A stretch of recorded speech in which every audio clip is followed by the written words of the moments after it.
Everyone, welcome to career studies YouTube channel.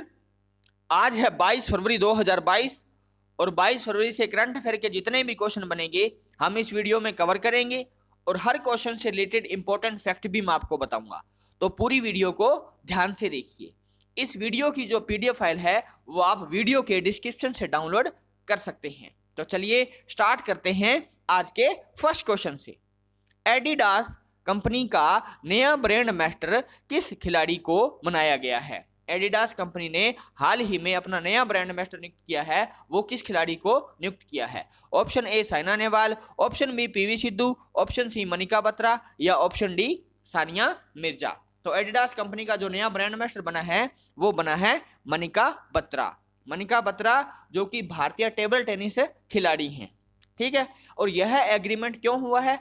यह agreement महिलाओं को उनके सपने साकार करने के लिए, सशक्त बनाने और खेलों में महिलाओं की भागीदारी बढ़ाने पर केंद्रित है, ठीक है। अगर मनिका बत्रा की बात करें तो उन्होंने कॉमनवेल्थ गेम्स जो हुई थी 2018 के अंदर, उसमें टेबल टेनिस में गोल्ड मेडल जीतने वाली पहली महिला खिलाड़ी बनी थी मनिका बत्रा, ठीक है। और ITTF रैंकिंग जो होती है टेबल टेनिस की, उसमें टॉप 50 में पहुंचने वाली पहली महिला खिलाड़ी हैं, ठीक है। तो इस क्वेश्चन का जो सही आंसर है वो है ऑप्शन सी मनिका बत्रा, ठीक है। चलते हैं अगले क्वेश्चन पे। वर्ष 2023 में अंतरराष्ट्रीय ओलंपिक समिति के स्तर की मेजबानी कौन सा देश करेगा? 2023 के अंदर जो इंटरनेशनल ओलंपिक कमेटी की जो मीटिंग होगी उसकी मेजबानी कौन सा देश करेगा? क्वेश्चन ये पूछा है। Option A Bharat, option B China, option C America या ऑप्शन डी सिंगापुर, ठीक है। तो इस क्वेश्चन का जो सही आंसर है वो है अपना देश भारत। 2023 में इंटरनेशनल ओलंपिक कमेटी की जो मीटिंग होगी उसकी मेजबानी करेगा अपना देश भारत। इससे पहले इस तरह की जो मीटिंग है उसकी जो मेजबानी भारत ने की थी 1983 के अंदर, 1983 में की थी नई दिल्ली के अंदर, ठीक है। अगर पूछ ले 2023 में ये जो मीटिंग होगी इसका प्रतिनिधित्व भारत की तरफ से कौन करेगा, तो वो करेंगे नीता अंबानी, ठीक है। नीता अंबानी करेंगे भारत की तरफ से 2023 में इस मीटिंग का प्रतिनिधित्व, ठीक है। और 2022 में कहां पे हुई थी ये मीटिंग? 2022 में हुई थी चाइना के बीजिंग में, ठीक है। अब बात आई है इंटरनेशनल ओलंपिक कमेटी की।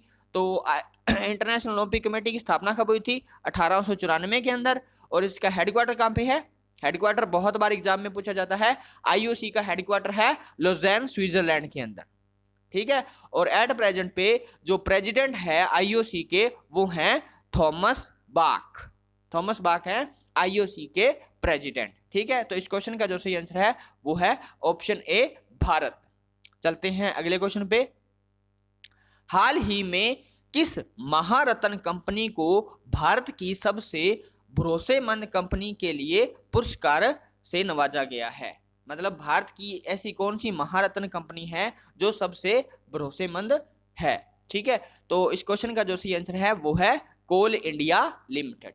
कोल इंडिया लिमिटेड कंपनी को भारत की सबसे भरोसेमंद कंपनी के पुरस्कार से नवाजा गया है, ठीक है।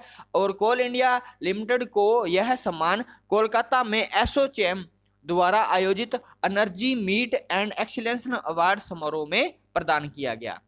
एसोचैम ने ये अवार्ड दिया है और ये कहां पे हुआ था मीटिंग? ये हुई थी कोलकाता के अंदर, ठीक है। और energy meet and excellence award में के जो समारोह हुआ था उसमें ये पुरस्कार से नवाजा गया है, ठीक है। अब कोल इंडिया लिमिटेड की बात करें तो कोल इंडिया लिमिटेड के जो चेयरमैन हैं वो कौन है? वो हैं प्रमोद अग्रवाल। प्रमोद अग्रवाल हैं कोल इंडिया लिमिटेड यानी CIL के चेयरमैन और हेडक्वार्टर है कोलकाता के अंदर, ठीक है। तो इस क्वेश्चन का जो सही आंसर है वो है कोल इंडिया लिमिटेड। चलते हैं अगले क्वेश्चन पे। History of Sriniketan. History of Sriniketan Rabindranath Tagore pioneering work in rural construction एक बुक है। यह किसने लिखी है? ठीक है, history of Sriniketan Rabindranath Tagore pioneering work in rural construction नामक जो पुस्तक है इसके राइटर कौन है? तो इस क्वेश्चन का जो सही आंसर है वो है उमादास गुप्ता। उमादास गुप्ता ने यह बुक लिखी है। इस बुक में रविंद्रनाथ टैगोर के ग्राम पुनर्निर्माण के काम में श्री निकेतन की स्थापना की गई, जो विश्व भारती अंतरराष्ट्रीय विश्वविद्यालय का एक विंग है, जिसे एक विश्वविद्यालय के शहर के रूप में भी जाना जाता है। ठीक है, अभी हाल ही में बिल गेट्स ने एक बुक लिखी थी, how to prevent the next pandemic. How to prevent the next pandemic एक बुक लिखी थी। रस्किन बॉन्ड की जो हाल ही में एक बुक आई थी जिसका नाम था a little book of India, और किरण बेदी ने एक बुक लिखी थी जिसका नाम था फियरलेस गवर्नेंस। ठीक है, तो ये बुक एंड ऑथर से एक क्वेश्चन एग्जाम के अंदर जरूर पूछा जाता है, तो एक एक बुक को अच्छे से रीड करो। ठीक है, इनके राइटर। चलते हैं अगले क्वेश्चन पे। 20 फरवरी को किन दो राज्यों ने अपना स्थापना दिवस मनाया? 20 फरवरी को किन दो राज्यों ने अपना स्थापना दिवस मनाया? Option A Mizoram, option B Arunachal Pradesh, option C Goa, या ऑप्शन डी ए और बी दोनों। तो 20 फरवरी को मिजोरम और अरुणाचल प्रदेश दोनों स्टेट हैं जिन्होंने अपना स्थापना दिवस मनाया। ठीक है, उत्तरी राज्य मिजोरम एंड अरुणाचल प्रदेश 1987 से, कब से? 1987 से 20 फरवरी को अपना स्थापना दिवस मनाते हैं। अरुणाचल प्रदेश देश का चरम उत्तरी भाग है, यानी नॉर्थ के अंदर है ये। ठीक है, ये वाला जो पार्ट है ये नॉर्थ के अंदर चरम उत्तरी भाग है, जिसे लैंड ऑफ राइजिंग सन भी कहा जाता है। ठीक है, लैंड ऑफ राइजिंग सन भी कहा जाता है। ये ईस्ट में है, अभी ईस्ट पार्ट है ये। ठीक है, उसके बाद में यह है भारत का 24वां राज्य बना था। अरुणाचल प्रदेश भारत का 24वां राज्य बना था, ये क्वेश्चन आपने याद रखना है। वहीं अगर मिजोरम की बात करें तो 1972 में एक केंद्र शासित प्रदेश बना था।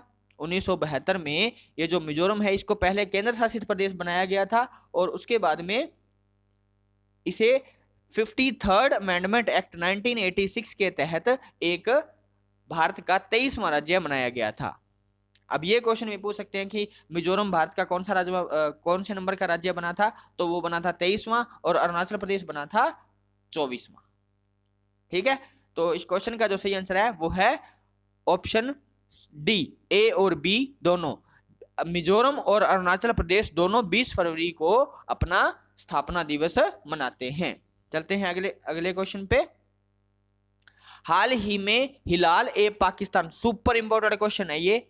हाल ही में हिलाल ए पाकिस्तान सम्मान से किसे सम्मानित किया गया है? हिलाल ए पाकिस्तान जो ये सम्मान है, ये पाकिस्तान का दूसरा सबसे हाईएस्ट सिविलियन अवार्ड है, नागरिक पुरस्कार है ये। ठीक है, तो option A Ashwini Kumar, option B Imran Khan, option C Bill Gates, या ऑप्शन डी फैजल सुल्तान। ठीक है, तो हिलाल ए पाकिस्तान सम्मान से सम्मानित किया गया है, वो किया गया है बिल गेट्स को। अब बिल गेट्स कौन है? बिल गेट्स है माइक्रोसॉफ्ट के संस्थापक। माइक्रोसॉफ्ट कंपनी है, इन्होंने पॉल एलन के साथ मिलकर ये जो माइक्रोसॉफ्ट कंपनी है इसको शुरू किया गया है। ठीक है, अगर हिलाल पाकिस्तान की बात करें तो यह पाकिस्तान का दूसरा सबसे बड़ा नागरिक सम्मान है। पाकिस्तान में पोलियो उन्मूलन में मदद करने के उनके प्रयासों के लिए यह पुरस्कार इनको प्रदान किया गया है। ठीक है, अब ये बिल गेट्स माइक्रोसॉफ्ट कंपनी के संस्थापक हैं। तो माइक्रोसॉफ्ट की बात करें तो माइक्रोसॉफ्ट की स्थापना हुई थी 4 अप्रैल 1975 के अंदर। अगर हेडक्वार्टर की बात करें तो वो है WDC यानी वाशिंगटन DC के अंदर। सत्या नडेला है माइक्रोसॉफ्ट के CEO। बहुत बार एग्जाम में पूछा जाता है कि माइक्रोसॉफ्ट के CEO कौन है, तो वो है सत्या नडेला, और चेयरमैन है जॉन डब्ल्यू थॉम्पसन है माइक्रोसॉफ्ट के चेयरमैन। ठीक है, और CEO है सत्या नडेला। ठीक है, अब पाकिस्तान की बात करें तो पाकिस्तान की कैपिटल क्या है? इस्लामाबाद, और पाकिस्तान के जो PM हैं वो हैं इमरान खान, क्रिकेटर इमरान खान, और जो वहां के प्रेसिडेंट हैं वो हैं आरिफ अलवी। ठीक है, तो हिलाल ए पाकिस्तान सम्मान किसे मिला है? ये मिला है बिल गेट्स को। बिल गेट्स ने हाल ही में एक बुक लिखी थी, उसका नाम था how to prevent the next pandemic. ठीक है, इसको भी आपने याद रखना है। चलते हैं अगले क्वेश्चन पे। जलवायु परिवर्तन यानी क्लाइमेट चेंज को लेकर चिंता के मामले में भारतीय कंपनियों का कौन सा स्थान है? क्लाइमेट चेंज को लेकर चिंता के मामले में भारत की कंपनियों का कौन सा स्थान है? तो भारत का स्थान है 5वां। भारत की कंपनियां 5वें प्लेस पे हैं क्लाइमेट चेंज को लेकर चिंता के मामले में। ठीक है। अच्छा, ये रिपोर्ट दी किसने है? ये रिपोर्ट दी है डिलोएट CX0 2022। डिलोएट CX0 सस्टेनेबिलिटी रिपोर्ट है ये। ठीक है, और ये रिपोर्ट दी है डिलोएट ने। ठीक है, डिलोएट के अनुसार भारतीय कंपनियां व्यवसाय क्लाइमेट चेंज के लिए अपनी चिंता में 5th स्थान पर है। रिपोर्ट के अनुसार 80% भारतीय अधिकारी 8 महीनों पहले केवल 53% की तुलना में जलवायु परिवर्तन पर प्रतिक्रिया के लिए दुनिया के एक महत्वपूर्ण बिंदु पर देखते हैं। मतलब क्लाइमेट चेंज के बारे में भारतीय कंपनियां बहुत ज्यादा सोचती हैं। ठीक है, तो इस क्वेश्चन का जो सही आंसर है वो है ऑप्शन सी 5th। ठीक है, चलते हैं अगले क्वेश्चन पे। हाल ही में प्रथम श्रेणी डेब्यू में 13 शतक यानी 300 रन बनाने वाले पहले खिलाड़ी कौन बने हैं? प्रथम श्रेणी मतलब फर्स्ट क्लास में पहले ही मैच में इन्होंने 300 रन बना दिए, यह कारनामा करके दिखाया है। ठीक है, तो यह कारनामा किसने किया है? यह कारनामा किया है साकिब उल गानी। अब ये साकिब उल गानी कहाँ के प्लेयर हैं? मतलब कहाँ के हैं ये हैं बिहार के। ठीक है, बिहार के साकिब उल गानी ने Jadavpur university campus ground Bengal में मिजोरम के खिलाफ पहले ग्रुप रणजी ट्रॉफी में 405 गेंदों में कितने रन बनाए? इन्होंने 341 रन बनाए। 405 गेंदों में 341 रन बना के यह कीर्तिमान अपने नाम किया है। ठीक है, तो पहले ही मैच में इन्होंने 13 शतक लगा दिया। कितने रन बनाए? 341, 341। सुपर इंपॉर्टेंट क्वेश्चन है। साकिब उल गानी कहाँ के हैं? ये बिहार के। ठीक है, चलते हैं अगले क्वेश्चन पे। फसल बीमा पॉलिसी को वितरित करने के लिए भारत सरकार ने कौन सी पहल शुरू की है? जो फसल बीमा होता है उसकी पॉलिसी को डिस्ट्रीब्यूट करने के लिए अगर भारत सरकार ने कौन सी पहल शुरू की है, तो भारत सरकार ने जो पहल शुरू की है उसका नाम है मेरी पॉलिसी मेरे हाथ, यानी ऑप्शन सी, मेरी पॉलिसी मेरे हाथ। कृषि और किसान कल्याण मंत्रालय मेरी पॉलिसी मेरे हाथ नामक पहल शुरू की है, जो प्रधानमंत्री फसल बीमा योजना PMFBY, ठीक है, के तहत किसानों को फसल बीमा पॉलिसी देने के लिए एक घर घर वितरण अभियान है। ठीक है, इस अभियान का उद्देश्य क्या है? इस अभियान का उद्देश्य यह सुनिश्चित करना है कि सभी किसान PM फसल बीमा योजना के तहत अपनी नीतियों, भूमि अभिलेखों और शिकायत निवारण के बारे में सभी जानकारी से अवगत रहें। ठीक है, मतलब उनको टाइम टू टाइम यह जानकारी मिलती रहे। अगर प्रधानमंत्री फसल बीमा योजना की बात करें तो यह स्टार्ट हुई थी 18 फरवरी 2016 को, और इस योजना ने हाल ही में अपने 6 साल भी कंप्लीट किए हैं। ठीक है, तो प्रधानमंत्री फसल बीमा पॉलिसी को वितरित करने के लिए भारत सरकार ने कौन सी पहल शुरू किया है? मेरी पॉलिसी मेरे हाथ। Super important. चलते हैं अगले क्वेश्चन पे। रिवार्ड परियोजना के लिए भारत सरकार ने किस बैंक के साथ साझेदारी की है?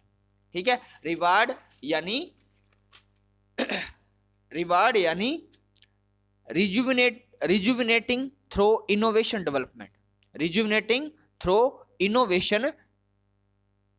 डेवलपमेंट यानी रिवार्ड। ठीक है, रिवार्ड परियोजना के लिए भारत सरकार ने किस बैंक के साथ साझेदारी की है? तो ये साझेदारी की है वर्ल्ड बैंक के साथ। ठीक है, यह कार्यक्रम राष्ट्रीय और राज्य संस्था में जलवायु परिवर्तन के प्रति किसानों का लचीलापन बढ़ाने, उच्च उत्पादकता और बेहतर आय को बढ़ावा देने के लिए बेहतर वाटरशेड प्रबंधन प्रथाओं को अपनाने में मदद करेगा। ठीक है, मतलब क्लाइमेट चेंज के लिए है ये जो स्कीम है वो। ठीक है, और अच्छा, भारत सरकार तो एक तो इसमें है ही है, इसके साथ 2 राज्य भी, मतलब एक तो सेंट्रल गवर्नमेंट होगी और उसके साथ 2 राज्य हैं जिन्होंने ये साझेदारी की है, वो है कर्नाटका गवर्नमेंट और उड़ीसा गवर्नमेंट। ठीक है, भारत सरकार के साथ साथ कर्नाटक गवर्नमेंट और उड़ीसा गवर्नमेंट ने अलग से इसमें पार्टिसिपेट किया है। ठीक है, तो रिवार्ड परियोजना यानी रिजुविनेटिंग थ्रू इनोवेशन डेवलपमेंट, ठीक है, इस परियोजना के लिए भारत सरकार ने किस बैंक के साथ समझौता किया है, तो वो किया है वर्ल्ड बैंक के साथ। ठीक है, अब बात आई है वर्ल्ड बैंक की, तो वर्ल्ड बैंक की स्थापना कब हुई थी? जुलाई 1994, जुलाई 1944 सॉरी 1944 में हुई थी। अगर हेडक्वार्टर की बात करें वर्ल्ड बैंक का कहाँ पे है, तो वो है WDC यानी वॉशिंगटन DC के अंदर, और इसके जो एट प्रेजेंट पे अध्यक्ष हैं वो हैं डेविड मेलपास। डेविड मेलपास हैं वर्ल्ड बैंक के हेड, ठीक है, यानी अध्यक्ष। चलते हैं नेक्स्ट क्वेश्चन पे। अब ये वाला जो क्वेश्चन है इसका आंसर आपने मुझे कमेंट बॉक्स के अंदर बताना है। ठीक है, भारत के पहले राष्ट्रीय समुद्री सुरक्षा समन्वयक यानी नेशनल मैरीटाइम सिक्योरिटी कोऑर्डिनेटर कौन बने हैं? Option A Vineet Joshi, option B G Ashok Kumar, option C Ajit Doval, या ऑप्शन डी राजेंद्र नाथ रेड्डी। इस क्वेश्चन का जो सही आंसर है वो आपने मुझे कमेंट बॉक्स के अंदर बताना है। ठीक है, तो आई होप आपको ये वीडियो अच्छी लगी होगी। अगर अच्छी लगी है तो ज़्यादा से ज़्यादा अपने दोस्तों में स्टडी ग्रुप में शेयर करें, हमारी वीडियो को लाइक करें और चैनल को सब्सक्राइब करें। Thank you, thanks for watching.